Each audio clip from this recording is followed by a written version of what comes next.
तो स्टूडेंट, स्वागत है आप लोगों को पंकज क्लासेस में। तो जैसा कि हम लोगों ने पिछले वीडियो में class 9th NCERT math solution कर रहे थे, तो उसमें हम लोग प्रश्नावली 1.1 को कंप्लीट कर चुके हैं। तो आज हम लोग प्रश्नावली 1.2 को कंप्लीट करेंगे।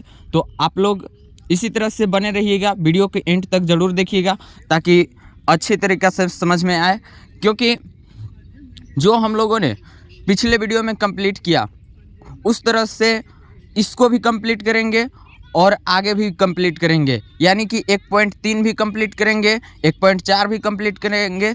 इस तरह से हम लोग सीरीज में सारा वीडियो देखेंगे एक लाइन से। तो आप लोग देखते रहिएगा और हमेशा लाइक शेयर कमेंट करते रहिएगा। तो चलिए देखते हैं अगला क्वेश्चन। प्रश्नावली 1.2 का नेक्स्ट क्वेश्चन, पहला क्वेश्चन क्या है, तो नीचे दिए गए कथन सत्य है या असत्य है, कारण के साथ अपने उत्तर दीजिए। यहाँ पे भी देखिए, जो हम लोगों ने पिछले वीडियो में देखा था कि कथन सत्य है या असत्य है, कारण के साथ उत्तर दीजिए, वही चीज़ यहाँ पे भी दिया हुआ है कि नीचे दिए गए कथन सत्य है या असत्य है, कारण के साथ अपना उत्तर दीजिए। तो प्रत्येक परिमेय संख्या एक वास्तविक संख्या होता है। देखिए, प्रत्येक यहाँ पे कहा किया जा रहा है कि प्रत्येक अपरिमेय संख्या, यहाँ पे लिखा हुआ है प्रत्येक अपरिमेय संख्या एक वास्तविक संख्या होती है। तो यह सत्य है, क्योंकि देखिए वास्तविक संख्या कहते किसको हैं, सबसे पहले ये जानेंगे वास्तविक संख्या किसको कहते हैं। तो जो परिमेय और अपरिमेय संख्या का संग्रह होता है उसको हम लोग क्या बोलते हैं, वास्तविक संख्या। तो यह सत्य है, क्योंकि अपरिमेय संख्या, देखिए परिमेय और अपरिमेय जिसको में दोनों होता है वो वास्तविक संख्या कहते हैं। तो यहाँ पे देखिए प्रत्येक अपरिमेय भी क्या हो जाएगा, इसमें अपरिमेय आ रहा है ना, तो प्रत्येक अपरिमेय वास्तविक संख्या होता है, यह सत्य है। अब यहाँ पे देखिए दूसरा क्वेश्चन क्या है कि संख्या रेखा का प्रत्येक बिंदु √m रूप का होता है, जहां m एक प्राकृतिक संख्या होता है। यह तो असत्य है, क्योंकि यहाँ पे देखिए संख्या रेखा पे क्या होता है, हमेशा हम लोगों ने देखा है कि संख्या रेखा पे या तो पॉजिटिव में होता है अंक या तो निगेटिव में होता है। तो यहाँ पे बोला गया है कि √m के मान, यानी कि √m होता है और m जो है प्राकृतिक संख्या है।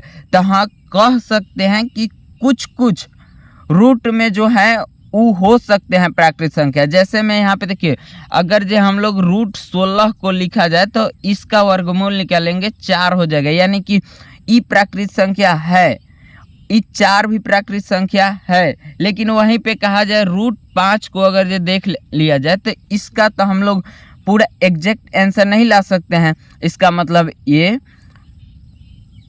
प्राकृतिक संख्या नहीं है। ठीक है, तो यहाँ पे इसको क्या बोलेंगे कि यह असत्य है। प्रत्येक वास्तविक संख्या एक अपरिमेय संख्या होती है, यह भी असत्य है कि प्रत्येक वास्तविक संख्या अपरिमेय संख्या होती है। ये नहीं कह सकते हैं कि सब अपरिमेय ही होते हैं, कुछ परिमेय भी होते हैं। जैसे मैं यहाँ पे देखिए 1/2 ये परिमेय संख्या है, लेकिन वहीं पे कहा जाए तो √7 ये देखिए अपरिमेय संख्या है। तो यहाँ पे जो अपरिमेय और यहाँ पे वास्तविक संख्या क्या कहा जाता है कि जो परिमेय और अपरिमेय संख्या का संग्रह होता है उसको हम लोग बोलते हैं वास्तविक संख्या। तो यहाँ पे देखिए यह असत्य है, इसको क्या बोलेंगे, असत्य। कारण क्योंकि सब अपरिमेय ही नहीं होते हैं, वो परिमेय भी होते हैं। ठीक है, अब अगला क्वेश्चन हम लोग देखते हैं कि क्या सभी धनात्मक पूर्णांक, यहाँ पे बोला गया है क्या सभी धनात्मक पूर्णांकों का वर्गमूल अपरिमेय होता है, यदि नहीं तो एक ऐसी संख्या के वर्गमूल का उदाहरण दीजिए जो एक परिमेय संख्या है। यहाँ पे कहा जा रहा है दूसरा क्वेश्चन कि क्या सभी धनात्मक पूर्णांकों का वर्गमूल अपरिमेय होता है। नहीं, ये तो गलत बात है। क्या सभी धनात्मक पूर्णांकों का वर्गमूल अपरिमेय होता है, यदि नहीं तो एक ऐसी संख्या के वर्गमूल का उदाहरण दीजिए जो एक परिमेय संख्या है।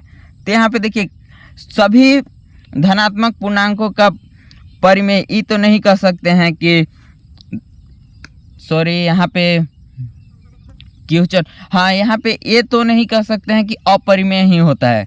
क्यों? क्योंकि यहाँ पे देखिए √4 ये तो धनात्मक पूर्णांक संख्या है, इसका देखिए ये क्या है, परिमेय संख्या है। लेकिन वहीं पे देखा जाए तो √3 ये क्या है, अपरिमेय संख्या है। इसका हम लोग कोई मान नहीं निकाल सकते हैं, एग्जैक्ट मान नहीं निकाल सकते हैं। यहाँ पे देखिए इसका एग्जैक्ट मान निकल गया।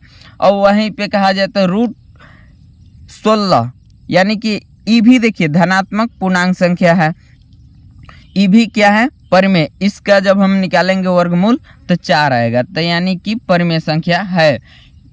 लेकिन वहीं पे √17 ये क्या है, अपरिमेय संख्या है। अब अगला क्वेश्चन देखते हैं। देखिए तीसरा क्वेश्चन दिया गया है कि दिखाइए कि संख्या रेखा पर √5 को किस तरह से निरूपित किया जाता है। तो √5 को यहाँ पे देख लीजिए, इस तरह से हम लोग निरूपित करते हैं। तो और हमेशा यहाँ से लेक्चर देखने के बाद प्रॉपरली नोट बनाइए ताकि आप लोग कभी भूलें ना, अच्छे से याद रहे। तो नोट बनाते चलिएगा तो आप लोग को याद रहेगा।